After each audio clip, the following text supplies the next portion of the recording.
दोस्तों, सूरत में एक करोड़पति व्यक्ति रहा करता था जिसका नाम राकेश है। राकेश कई कंपनियों का मालिक है।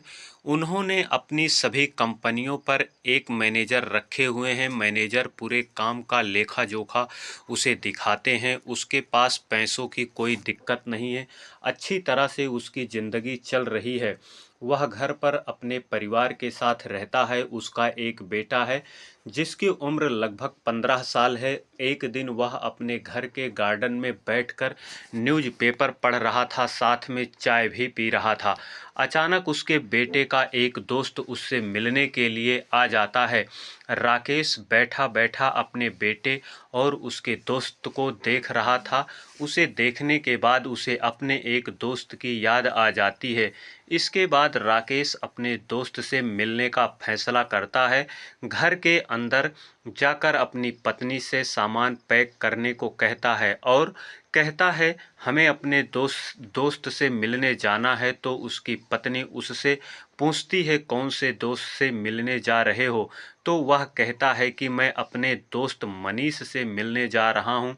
इस नाम को सुनते ही उसकी पत्नी इस बात के लिए तैयार हो जाती है और कहने लगती है कि ठीक है, मैं सामान पैक कर लेती हूँ और हम दोनों चलेंगे। दोनों दोस्तों, यदि कहानी अच्छी लगे तो वीडियो को लाइक करें, शेयर करें। प्लीज़ चैनल पर पहली बार हैं तो चैनल को सब्सक्राइब ज़रूर करें, जिससे हमारा हौसला बढ़ेगा और हम आपके लिए इसी प्रकार और अच्छी अच्छी कहानियाँ लेकर आते रहें।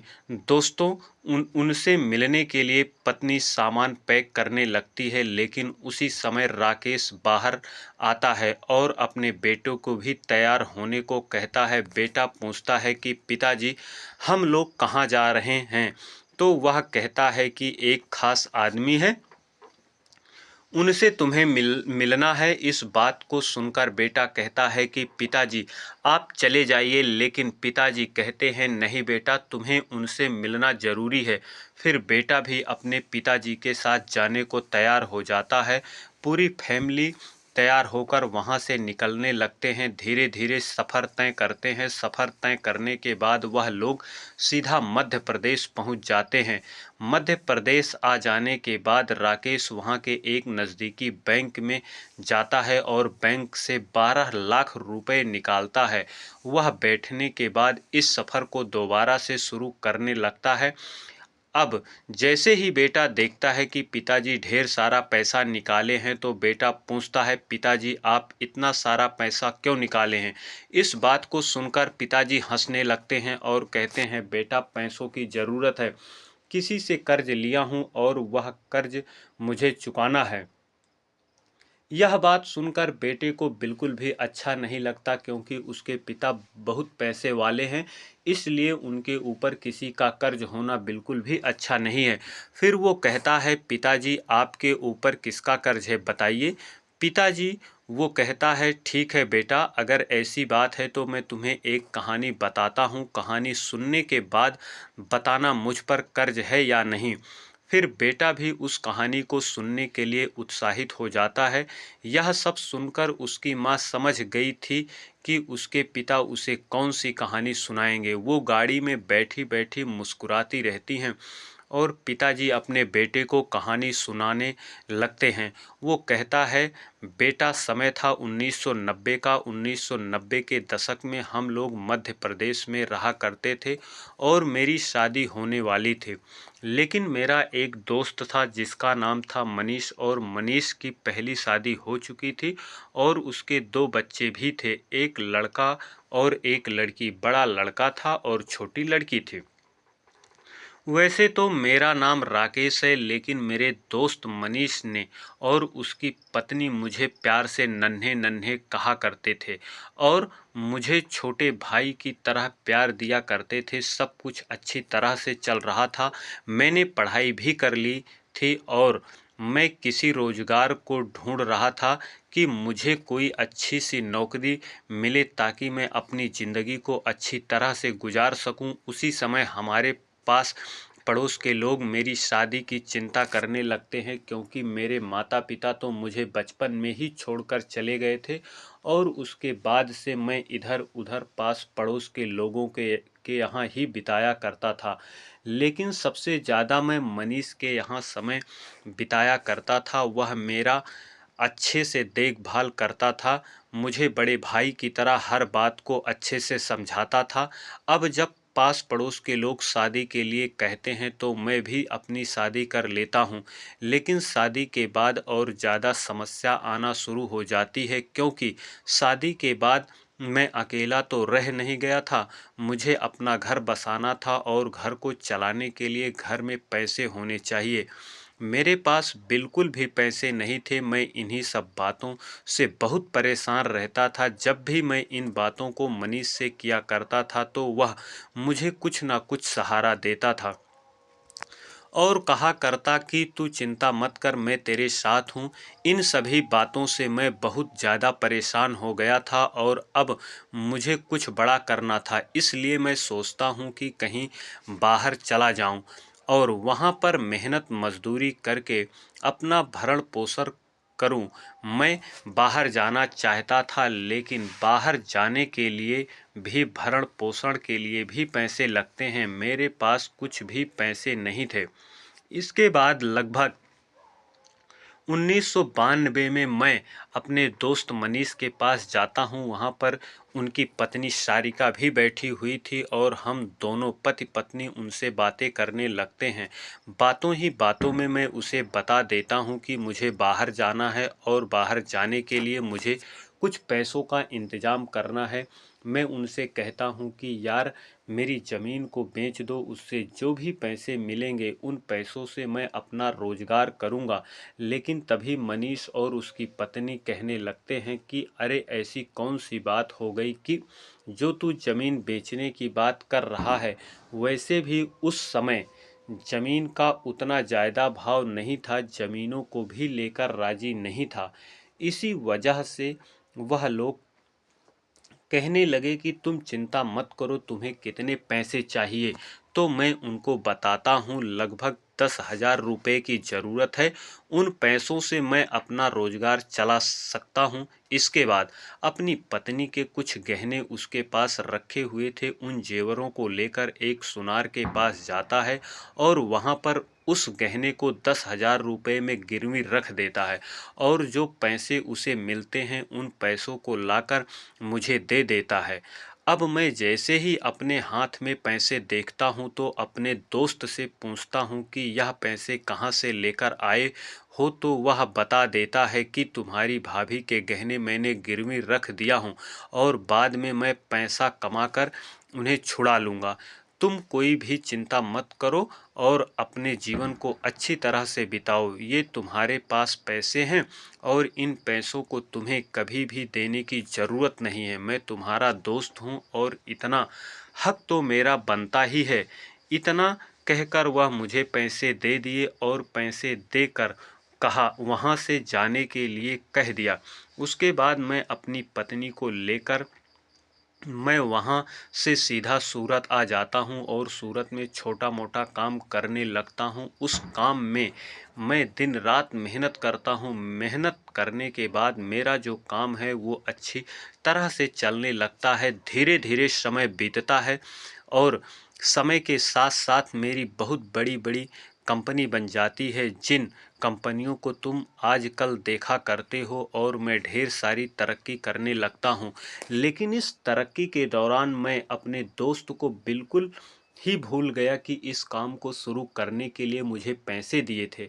अब जैसे ही उस दिन मैं बाहर बैठकर चाय पी रहा था और मेरा दोस्त उससे मिलने के लिए आया था, तो एकदम से मेरे दोस्त को देखकर मुझे अपने दोस्त की याद आ गई और उसके बाद मैंने फैसला किया उससे मिलने के लिए। तो ये जो पैसे मैंने निकाले हैं उसी के 10,000 रुपये के बदले निकाले हैं।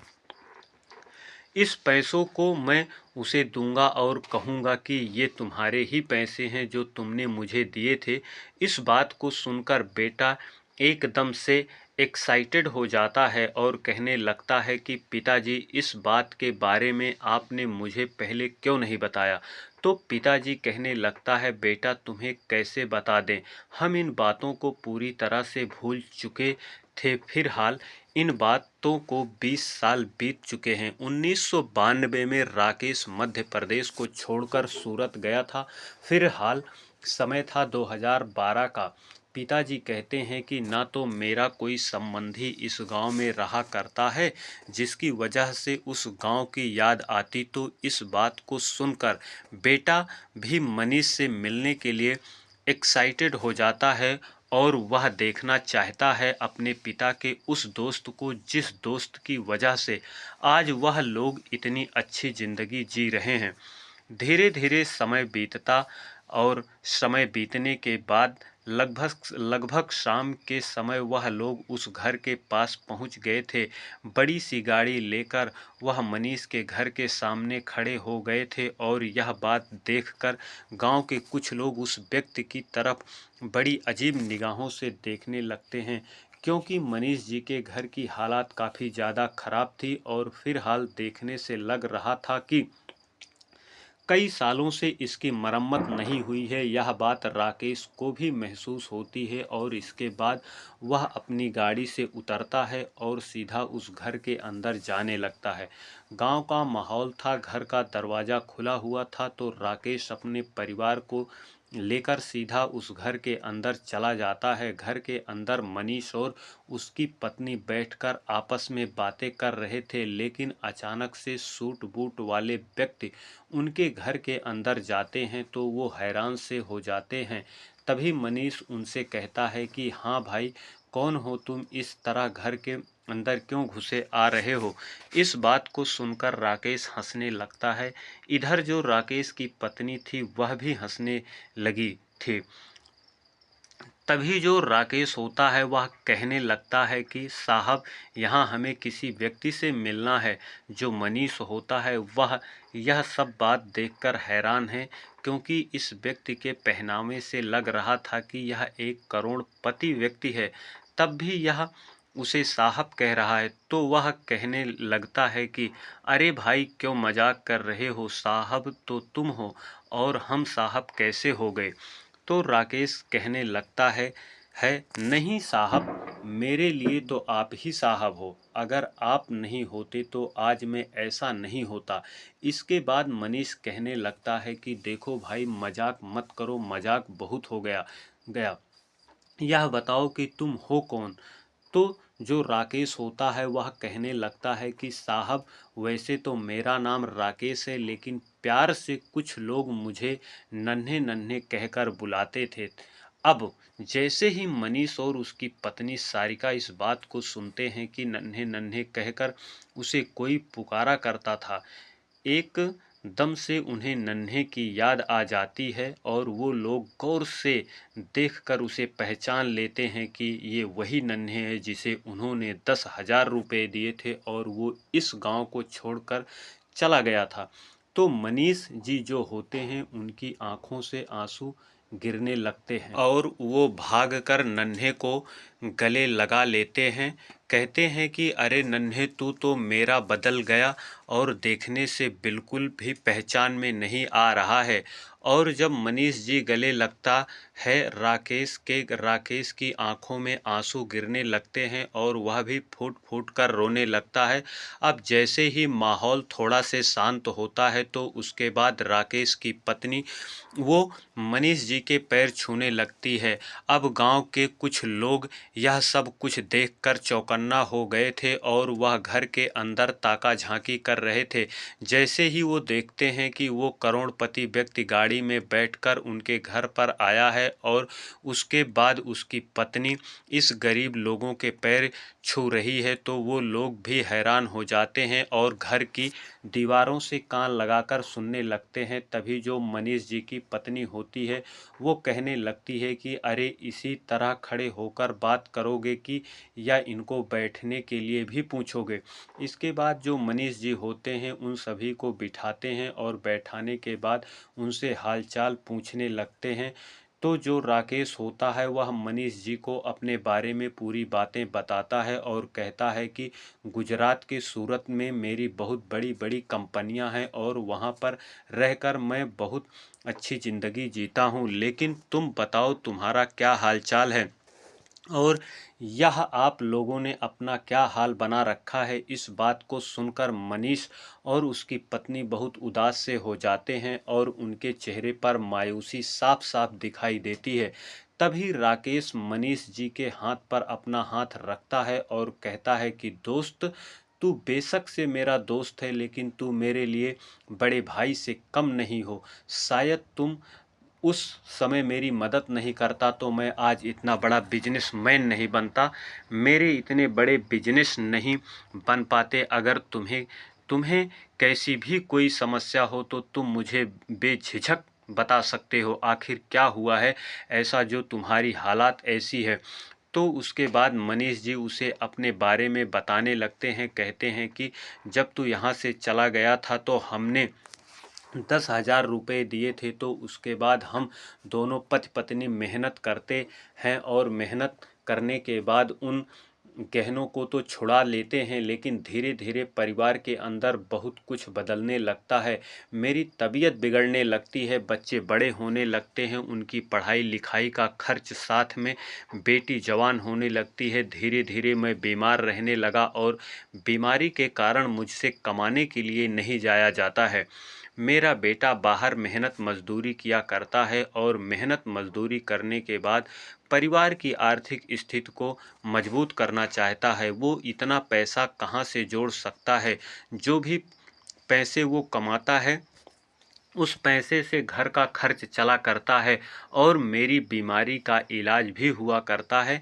मैंने अपनी बेटी को उसके मामा के घर छोड़ रखा है ताकि घर का खर्च कुछ कम हो सके। और इन बातों को बताते हुए मनीष जी एक बार फिर फूट फूट कर रोने लगते हैं और उनकी पत्नी सारिका की भी आंखों में आंसू आ जाते हैं। तो राकेश और उसकी पत्नी दोनों उसको संभालते हैं और उसके बाद उस ब्रीफ केस को, जिस ब्रीफ केस के अंदर ढेर सारे रुपए थे, उसको उनके सामने रख दिए और कहते हैं कि देखो, मैं तो तुम्हारा कर्ज चुकाने के लिए तुम्हारे पैसों को लेकर आया था, लेकिन लगता है तुम्हें इसकी कोई ज़रूरत नहीं है।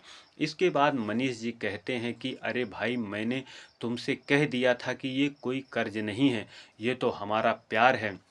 जो हमने तुम्हारे लिए किया था वो लोग इसी तरह से बातें कर रहे थे और तभी यहाँ पर जो मनीष जी होते हैं उनका बेटा आ जाता है, जो अब तक मजदूरी कर रहा था। जैसे घर के अंदर लोगों को बैठे देखता है एकदम से हैरान हो जाता है। तभी मनीष जी अपने बेटे को इशारा करते हैं और उसे अपने पास बुलाकर बैठा लेते हैं। वह राकेश से कहते हैं कि राकेश, यह है मेरा बेटा जो मेहनत मजदूरी करके अपने घर की आर्थिक स्थिति को मजबूत करना चाहता है।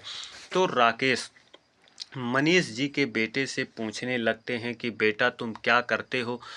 तो वह कहता है अंकल जी, पढ़ाई लिखाई तो की थी, लेकिन परिवार की कंडीशन की वजह से मुझे मेहनत करना अच्छा लगा तो मैं मेहनत किया करता हूँ। साथ में सरकारी नौकरी की तैयारी भी कर रहा हूँ। इस बात को सुनकर राकेश उसको उत्साहित करता है और कहता है बेटा, मेहनत करते रहो, मेहनत का फल हमेशा मीठा होता है। तो मनीष जी का बेटा अपने पिताजी से इन सभी चीज़ों के बारे में पूछना चाहता है कि ये लोग कौन हैं और यहाँ क्या कर रहे हैं, और ये भाव उसके चेहरे पर साफ साफ दिखाई दे रहे थे। राकेश इन भावों को पढ़ लेता है। तभी वह मनीष जी के बेटे को बता देता है कि बेटा, मैं जानता हूँ कि तुम क्या जानना चाहते हो और जो कुछ भी तुम जानना चाहते हो उन सभी चीज़ों के जवाब तुम्हें मिल जाएंगे। उससे पहले तुम्हें मेरे साथ चलना होगा। इसके बाद राकेश उठने लगता है, लेकिन तभी मनीष जी कहता है कि कहाँ ले जा रहे हो तुम इसे। तो वो कहता है कि मेरे पत्नी और बच्चे यहीं पर हैं, तू चिंता मत कर, तेरे बच्चे को किडनैप नहीं करूँगा, बस मुझे इससे कुछ काम है। ऐसा कहकर वो मनीष जी के बेटे को अपने साथ बैठाता है, वहाँ से गाड़ी लेकर चल देता है। वह मनीष जी के बेटे से उसके मामा के यहाँ का पता पूछता है और वहाँ से वो लोग सीधे मनीष जी के ससुराल पहुँच जाते हैं और वहाँ से उसकी बेटी को अपने साथ लेकर वापस उसी घर में आ जाते हैं। वहाँ पर आने के बाद राकेश उनसे कहने लगता है कि दोस्त देखो, बहुत हो गया, तुम्हें इस तरह ज़िंदगी जीने की कोई ज़रूरत नहीं है। मेरे पास बहुत सारा पैसा है, अच्छा एक बड़ा मकान बना पड़ा है सूरत के अंदर, तो तुम लोग वहीं पर चलोगे और वहीं पर अपना जीवन व्यतीत करोगे। यहाँ पर क्या है, यहाँ पर बच्चों को मजदूरी भी कम मिला करती है। वहाँ पर किसी न किसी कंपनी में तुम्हारा बेटा मेरी में काम कर लेगा, वहीं पर मेरे साथ जीवन को व्यतीत करो। मैं तुम्हारी बेटी की शादी भी वहीं पर कराऊंगा। यह बात सुनकर मनीष जी कहने लगते हैं, नहीं यार, हम यहीं पर ठीक हैं, तू ही वहीं पर बना रहा और कोई भी कैसी भी दिक्कत नहीं है। अब जो मनीष जी का बेटा है वह अभी तक संतुष्ट नहीं है और उसे नहीं पता कि यह कौन है और यहाँ पर क्या कर रहा है। इतना बड़ा बिजनेसमैन होकर मेरे पिता के पास क्या कर रहा है। तो उसके बाद में पूछ ही लेता है कि अंकल जी आप हो कौन और हमें अपने साथ ले जाने के लिए क्यों कह रहे हो। तो जो राकेश होता है वह उसे बता देता है कि बेटा मैं इसी तरह से तुम्हारे पिता का दोस्त हूँ और इसी गांव का रहने वाला हूँ। गांव वालों वाले जो बाहर से इस बात पर निगाह लगाए हुए हैं उन लोगों को भी पता चल जाएगा कि यह कौन है और यहाँ पर क्या कर रहा है। तो गांव के कुछ गवार लोग वहां पर आते हैं और आने के बाद उससे अपनी जान पहचान बढ़ाने लगते हैं। राकेश इन सभी बातों को समझ गया था और वह कहने लगता है कि ठीक है, आप जो भी कह रहे हो वह सभी बातें ठीक हैं, लेकिन फिलहाल मुझे अपने दोस्त को अपने साथ ले जाना है। तो राकेश का दोस्त मनीष जी कहने लगता है, भाई अभी तो रात हो गई है, कल सुबह देखते हैं। आज रात तुम यहीं पर रुको और कल सुबह देखते हैं कि क्या होना है। ऐसा कहकर मनीष जी का परिवार राकेश को वहीं पर रोक लेता है और रात भर वो आपस में एक दूसरे से बातें करते रहते हैं। रात भर में उन लोगों ने तय कर लिया था कि वो लोग वहीं पर चले जाएंगे और वहीं पर अपनी अपनी आगे की ज़िंदगी बिताएंगे और दूसरे दिन सुबह सुबह जो राकेश होता है पूरे परिवार को लेकर वहाँ से सूरत अपने घर में आ जाता है और वहीं पर उन्हें आदर सम्मान के साथ रखने लगता है। राकेश ने मनीष जी की बेटी की शादी एक बहुत ही बड़े घर में कर देता है और बेटे को कंपनी के अंदर बहुत ही बड़े पद पर मैनेजर बना दिया था। कुछ दिनों बाद मनीष जी के बेटे की शादी हो जाती है और शादी होने के बाद उसकी जो पत्नी होती है वह भी उसी घर के अंदर रहने लगती है। इसके बाद मनीष जी का बेटा अपने लिए एक अलग से मकान खरीदता है और उस मकान में अपनी पत्नी के साथ रहने लगता है। मनीष जी और उसकी पत्नी सारिका कभी अपने दोस्त के घर रहा करते, कभी अपने बेटे के यहाँ रहा करते, अच्छी तरह से अपने समय को व्यतीत करते। अब गांव वाले जान चुके थे कि हमारे यहाँ का एक व्यक्ति वहाँ पर एक बहुत बड़ा आदमी बन गया है, तो गांव से भी कुछ लोग उसके पास आने लगते हैं। अब अपने अपने बच्चों की सिफारिश लेकर और कहते हैं कि हमारे बच्चे को भी कंपनी में काम दे दो ताकि वह भी अपनी ज़िंदगी को बेहतर कर सके। तो वह गांव के कुछ व्यक्तियों को वहां पर लगा देता है और हंसी खुशी अपना जीवन व्यतीत करते। फिर हाल 2014 में मनीष जी की मृत्यु हो जाती है। उसका बेटा सूरत में ही रहा करता है और उसके 3 बच्चे हैं। राकेश के बेटे की भी शादी हो गई है और शादी होने के बाद उसके 2 बच्चे उसके साथ रहा करते हैं। राकेश का बेटा और मनीष जी का बेटा भी इसी तरह एक दूसरे के अच्छे मित्र हैं और मनीष जी का बेटा राकेश के बेटे को छोटा भाई समझा करता है। तो दोस्तों, यह थी आज की कहानी। आप लोगों को कहानी कैसी लगी हमें कमेंट बॉक्स में बताएं। वीडियो अगर अच्छी लगी हो तो वीडियो को लाइक करें, चैनल को प्लीज़ सब्सक्राइब ज़रूर करें ताकि हमारा हौसला बढ़े। आप लोगों के लिए ऐसी ही और अच्छे अच्छे वीडियो बनाते रहें और इन कहानियों को सुनाने का उद्देश्य किसी को परेशान करना बिल्कुल भी नहीं है।